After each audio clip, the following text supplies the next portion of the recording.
So remember back to our introductory lecture, the big five in quantitative data analysis.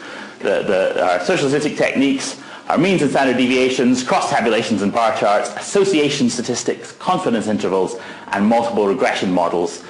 This is what we are going to cover in the course.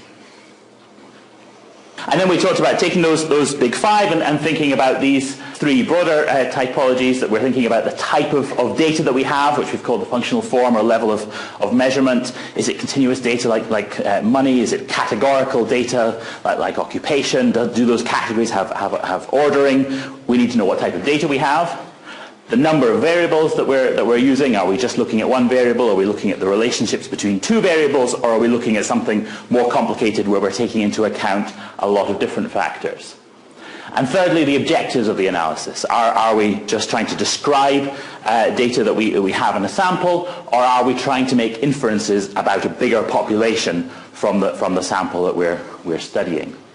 So those three things together made up this table here, which gave us some indication of the sort of methods that we might use. So if we're working with metric data and we've got one variable and we're wanting to describe that data, then we're going to start with descriptive statistics using means and standard deviations. And depending on the type of data we have, the number of variables, the type of analysis, it's going to give us some guidance about which of the suite of methods that we're going to talk about are going to be appropriate. So what we're doing today is the level of measurement of our variables this morning. That's L2 for lecture 2. We're going to look at all sorts of different types of data, and the same this afternoon. So all through today we'll be looking at how the techniques apply to all the different types of data. The number of variables. This morning we're going to be just looking at methods for one or maybe two variables, and this afternoon probably one, but mostly relationships between variables. So we'll be looking at more than one variable.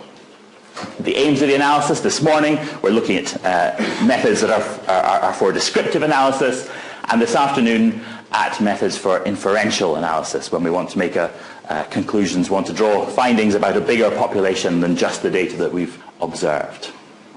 So that's the kind of what we're going to cover today in terms of that table. All sorts of data, small numbers of variables, one or two, but both descriptive and inferential analysis.